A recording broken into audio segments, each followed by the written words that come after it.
Authentique et humaine, elle parle avec franchise.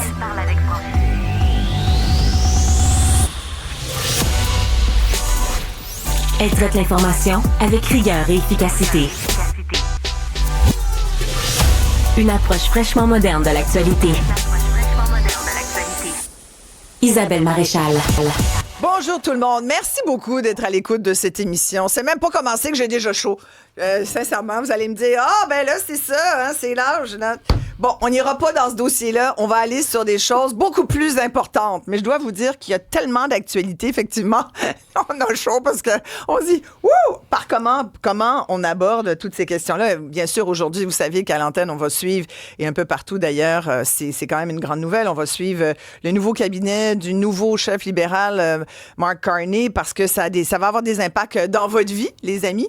Mais, et on suit, bien sûr, parce que ça a été une grande nouvelle pour tous ceux qui ont des hypothèques à payer, qui doivent renouveler cette hypothèque au cours des prochaines semaines, des prochains mois. Vous avez vu que le taux directeur de la Banque du Canada, face aux menaces d'ailleurs inflationnistes de l'administration Trump, a décidé, la Banque du Canada, de baisser d'un autre quart de point son taux directeur. Là, c'est rendu à 2,75 %. C'est quand même fascinant. Moi, je voulais vraiment qu'on discute de ça ensemble ce matin parce qu'il n'y a pas si longtemps, souvenez-vous, ne serait-ce qu'il y a un an, on était dans la Xème hausse. Je veux dire, on a quand même subi 10 hausses du taux directeur en peu de temps. Ça a créé une énorme pression sur votre portefeuille parce qu'on se rend pas toujours compte dans notre quotidien à quel point ce genre d'information a un impact dans nos vies. Évidemment, quand on est propriétaire, vous le savez tout de suite, vous le sentez tous les mois passer, hein?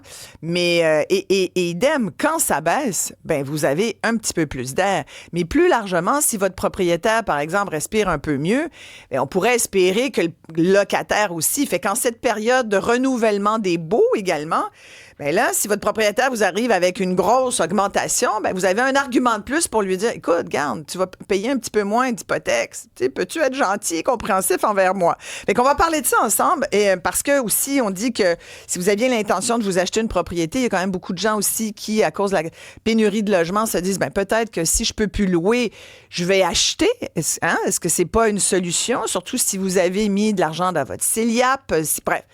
Est-ce que c'est votre intention peut-être de magasiner un peu une propriété, que ce soit un condo, une maison, dans quel coin? Mais est-ce que cette baisse du taux vous incite à vouloir revenir sur le marché immobilier qui avait été un peu abandonné parce que au cours des derniers mois par certaines personnes, parce qu'on se disait, voyons, on a juste plus d'argent à mettre là, ça coûte bien trop cher. Alors, on en parle tout de suite avec un courtier que vous connaissez bien, Yannick Parent. Merci d'être là. Salut Yannick, Isabelle, courtier merci immobilier. pour l'invitation.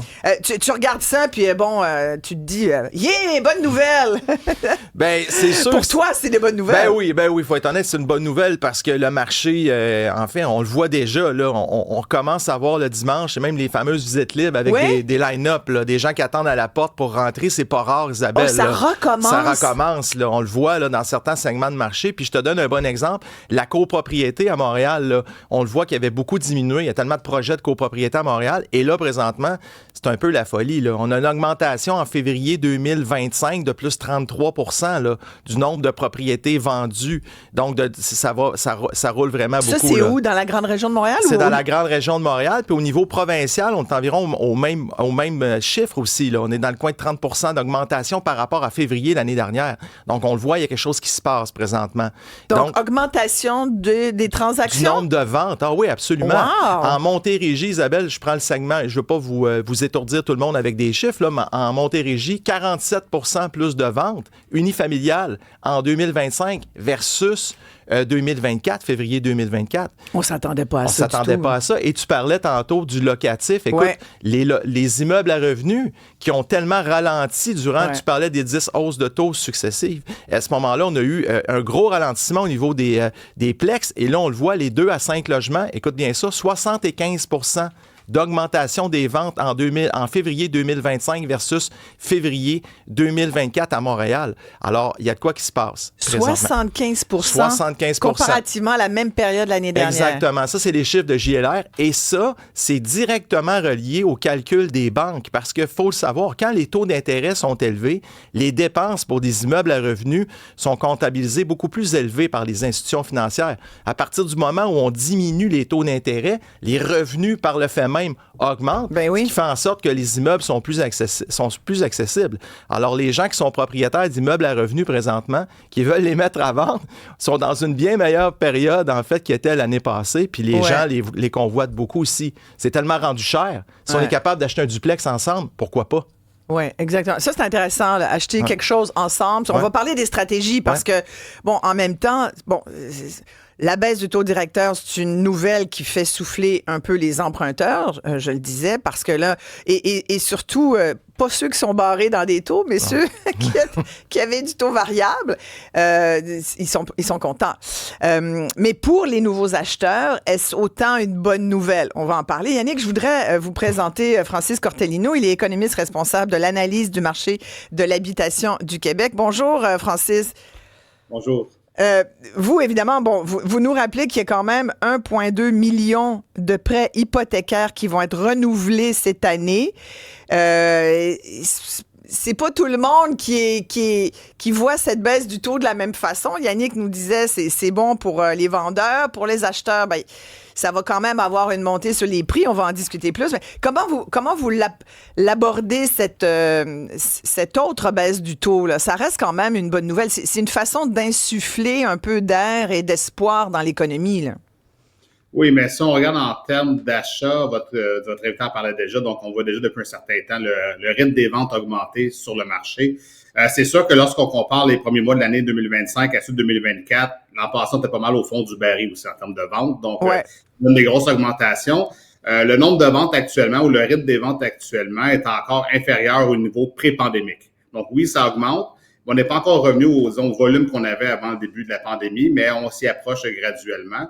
Et du côté du renouvellement des hypothèques, c'est sûr que 85% des hypothèques qui sont renouvelées cette année, le taux directeur est à 1% à l'époque, lorsque ces hypothèques ont été prises. Donc, malgré la baisse des taux, les gens vont devoir payer plus cher avec, s'ils prennent par exemple un taux variable ou un taux fixe. Par contre, cette baisse-là fait en sorte que le plus cher devient un peu moins important que ce qui était peut-être prévu il y a quelques mois. Ça va peut-être donner un peu plus de lousse à certains ménages. Et souvent, qu'est-ce qu'on remarque aussi, c'est que les gens vont tout faire pour payer leur hypothèque en premier. Et souvent, c'est plus les cartes de crédit, les prêts auto qui vont être en souffrance et non le prêt hypothécaire. Encore une fois, c'est la principale dépense que les gens veulent être certains d'être capables de payer mois après mois. Oui. Mais vous, à la SCHL, parce que vous êtes économiste responsable de l'analyse du marché de l'habitation du Québec à la Société canadienne d'hypothèques et de logement, est-ce que vous sentez déjà une espèce d'effervescence depuis, une baisse des taux cette semaine, mais il y en avait déjà eu 2 autres. Bon, est-ce qu'on le sent chez vous, là, cette effervescence créée par la baisse, par le fait que ça rend finalement le marché un petit peu plus abordable? Accessible, on va dire. Peut-être pas abordable, mais accessible. Oui, bon choix de mots. Oui, les paiements hypothécaires vont diminuer un peu. Et oui, depuis quelques mois, quand même, on le voit, les gens anticipaient aussi la baisse des taux. Il y a eu beaucoup de demandes refoulées. Quand les taux étaient élevés, les gens voulaient rentrer sur le marché, mais c'était trop cher. Donc là, maintenant, il y a plusieurs personnes qui reviennent. Votre invité parlait des files d'attente pour les visites. Là. Donc, on voit un peu cette effervescence. Les gens reviennent sur le marché, les ventes reprennent. Le gros défi en ce moment, je vous dirais, c'est pratiquement pas de propriété à vendre sur le marché.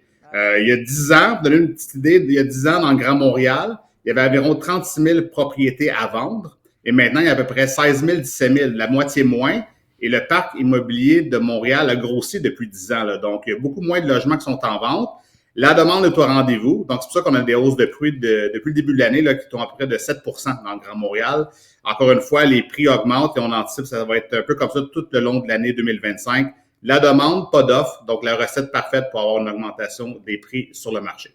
Ah, c'est ça. Puis vous voyez déjà une augmentation du prix de vente dans la région de Montréal de 7 Depuis le début de l'année, on est à 7 Depuis le début de l'année, c'est ça? Wow. Puis Yannick disait, tu rappelles, tes chiffres étaient vraiment gros là, tout à l'heure. Tu disais qu'il y avait une augmentation de 33 des ventes, c'est ça? Et même de presque 50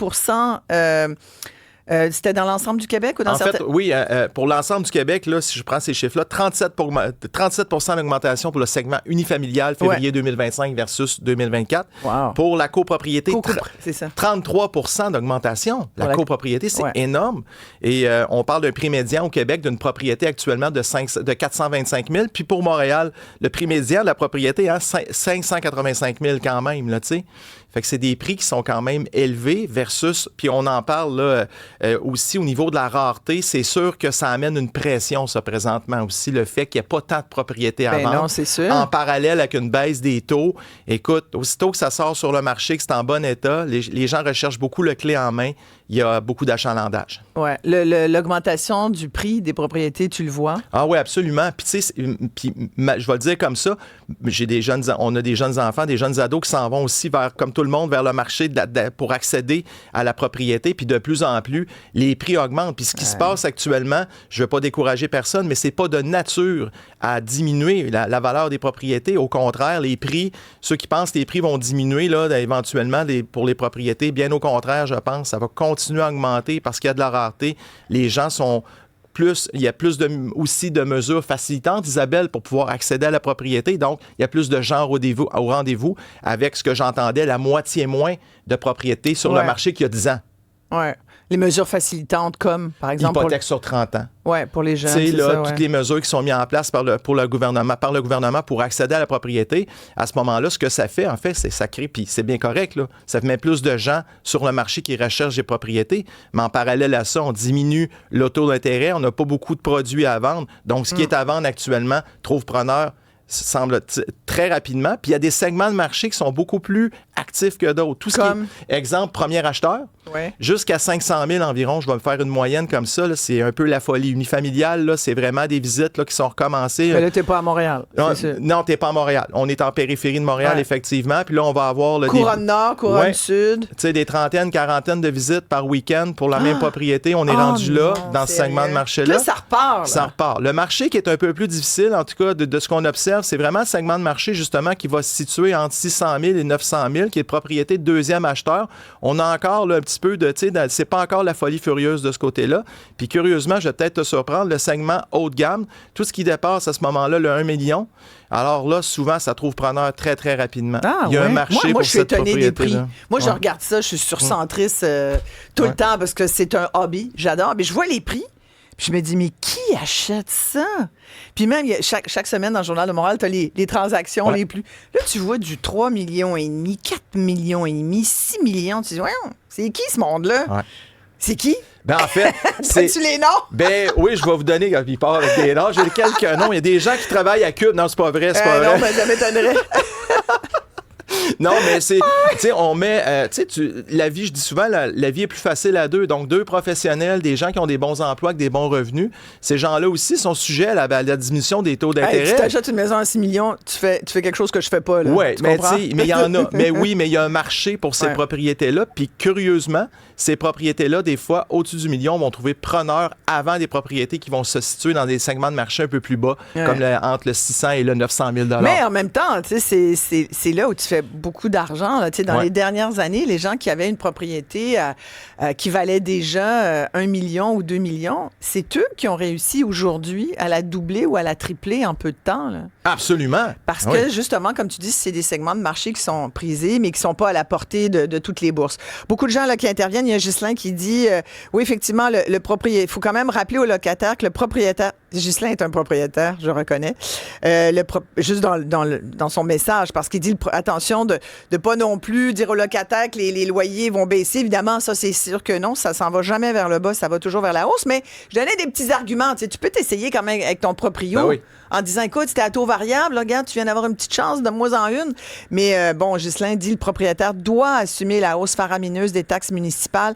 Et il y a un très bon point. Il parle des évaluations municipales. Il dit, là, c'est fou, il a raison. Il y a eu beaucoup d'ajustements là, dans un peu partout au Québec. Il dit, il n'y a pas juste l'hypothèque, il y a les évaluations. Il y a quelqu'un d'autre qui me dit aussi la taxe de bienvenue sur le prix d'achat. non pas pour vous dire bienvenue chez vous, mais bien parce que M. Boisvenu, à l'époque, avait eu cette idée de taxer les gens alors, sur le prix de vente de leur maison et non sur la valeur municipale. Et là, il dit aussi, un autre auditeur qui dit le prix des notaires, le déménagement, ça rajoute beaucoup à tous les coûts qui sont reliés à l'achat d'une propriété. Il y a un auditeur aussi qui dit, bon, il vient de faire son dernier paiement hypothécaire la semaine dernière.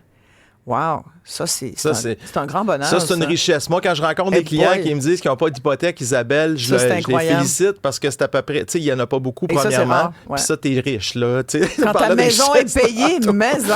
Tu sais, dans le sens que, oui. Puis, tu sais, mais c'est vrai. Puis, en quelque part, on parlait de la taxe de bienvenue, là, la fameuse taxe de mutation. Ça, c'est tout qu'un débat, mais je le vois dans plusieurs transactions. Tu sais, il y a un débat aussi qui va avoir lieu éventuellement avec ça parce que, tu sais, il n'y a pas de plafond, il n'y a pas de limite à ça. Ça peut être une taxe de mutation, exemple, de 100 000 $. J'ai déjà vu ça. Puis il y en a des taxes pour des propriétés aussi au niveau commercial. On a vu récemment, là, dans la vente d'un centre d'achat en périphérie de Montréal, une taxe de bienvenue de 1,6 million. Donc, tu sais, il y a un débat autour de ça éventuellement. Ce qui rend d'ailleurs inaccessible. Je parlais tout à l'heure d'abordable, puis Francis appréciait le choix de mots. Francis, je sais que vous voulez réagir à tout ce qu'on dit. Mais c'est vrai, là, la taxe de bienvenue, tout ce qu'ont apporté les auditeurs, taxe de bienvenue, augmentation des évaluations municipales, parce que là, les valeurs ont tellement augmenté que les villes se sont dit, regarde, on va en profiter, nous aussi. Comment vous voyez tout ça, vous, Francis, à la SCHL? Mais je pense que c'est un très bon point. Il y a beaucoup de frais qui sont reliés à l'achat d'une propriété. On parlait de quelques instants des premiers acheteurs, situation très difficile pour eux. Pour vous donner une petite idée, dans les 2 années qui ont suivi le début de la pandémie, le prix moyen à Montréal a augmenté de 50 % en 2 ans seulement. Et ça avait pris 10 ans avant la pandémie pour avoir une augmentation des prix de 50 %. Donc, imaginez, vous êtes un jeune aujourd'hui qui cherche une propriété. C'est très difficile et on voit même dans les données du recensement. Les jeunes d'aujourd'hui sont plus locataires que les jeunes du même âge il y a 5 ans ou il y a 10 ans. Ah oui, bien c'est sûr. Et ça fait en sorte que souvent, on va demander l'aide des parents pour avoir la mise de fonds. Et c'est un des impacts, on parlait du marché locatif. Les jeunes restent plus longtemps sur le marché locatif maintenant qu'avant. Et ce qui fait en sorte que les taux d'occupation restent faibles aussi. Et oui, il y a la migration internationale là, qui aide à louer les logements, mais aussi que le fait que les jeunes n'achètent plus cette première maison, ce premier condo-là, et restent locataires plus longtemps, ça met de la pression sur le marché locatif et ça garde les loyers assez élevés aussi. Oui, tout à fait. Beaucoup de commentaires qui rentrent. Je vais vous lire après la pause. Continuez de nous appeler. Si vous voulez nous appeler d'ailleurs et nous parler directement, vous faites le 1-877-827-2346. Par texto, c'est toujours 187-CUBE-Radio. J'en profite pour vous donner mon courriel parce que si vous avez des témoignages sur tout autre sujet, si vous voulez nous écrire également via courriel, c'est isabelle@cube.ca. Est-ce que vous pensez que cette baisse du taux directeur de la Banque du Canada va avoir un impact sur vous? Est-ce que ça vous incite peut-être à regarder, si vous n'êtes pas propriétaire, à regarder le marché immobilier? Peut-être que vous avez des enfants puis vous rêveriez qu'ils soient propriétaires. On parle de tout ça après ceci.